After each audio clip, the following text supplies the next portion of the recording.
Hello, this is Dr. Eric Bricker, and thank you for watching A Healthcare Z. Today's topic is the road to happiness. Now, I'm about to tell you a secret that is known amongst physicians that the general public is generally not aware of, and frankly, after I tell you this, I might be like ostracized from the doctor community. My friends from medical school watch these videos, and they might never talk to me again. But I'm willing to take that risk because you need to know the truth.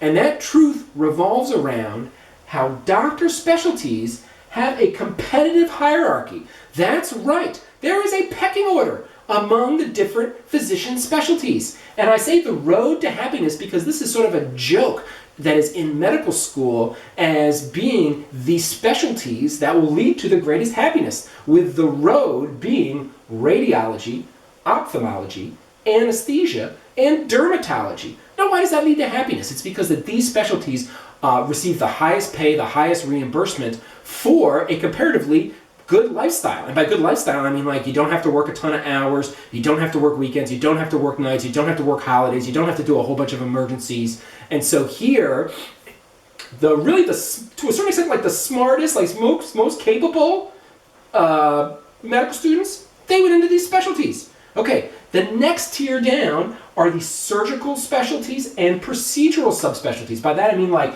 general surgery, vascular surgery, and all the different surgical subspecialties, and also proceduralists like cardiologists and gastroenterologists, and also other sort of procedure-based specialties like ENT and urology as well. Now, they make a ton of money. In fact, they might even make more than the road to happiness folks, but they got to put in a ton of hours. They got to work weekends, they got to work nights, they got to work holidays. And the reason that they get paid a lot is because when you do procedures, you end up getting paid more. And so that's another topic for another day. But that then brings us to Tier 3. So Tier 3 are still specialists, but they don't make as much money because they don't do as many procedures. And so that would be folks like pathologists and ER doctors, pulmonary and critical care doctors in the ICU, nephrologists at the dialysis centers, neurologists. These folks are super smart. And either because they have a particular interest in this area or they just don't care as much about money, then they're Tier 3 physicians. Now, the bottom tier, the bottom of the barrel, so to speak, I say that facetiously, is primary care and psychiatry. And that includes general internal medicine. I mean, I'm an internist, right? Pediatrics, family practice, and mental health professionals like psychiatrists. Now, note that on A Healthcare Z videos and in many other places, you've heard that sort of the backbone of high-quality, cost-effective care is primary care. Notice that within the physicians community, they're at the bottom. Okay, so in terms of like the priority of society or an employer, in terms of like population health management, just know that within the physician community, it's kind of like meh.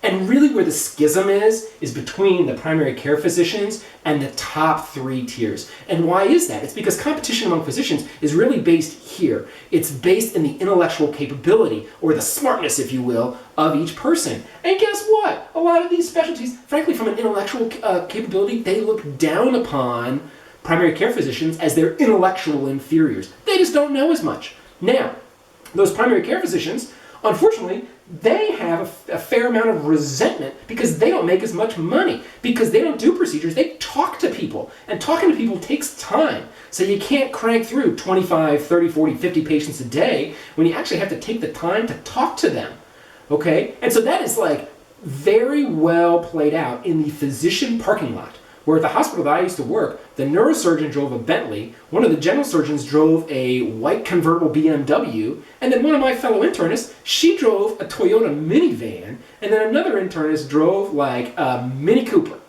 And so, now, of course there are exceptions to this. There are many of these physicians that don't look down on primary care physicians, and there's many primary care physicians that are like, look, I don't really resent the fact that you make more money, but I'm saying in general, this is probably true.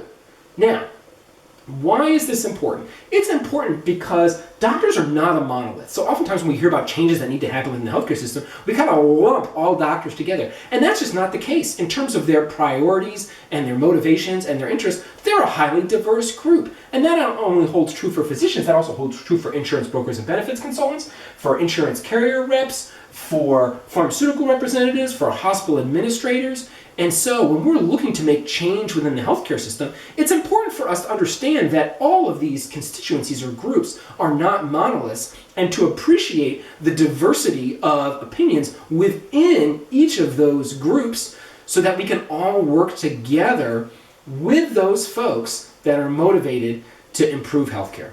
And that's my point for today. Thank you for watching A Healthcare Z.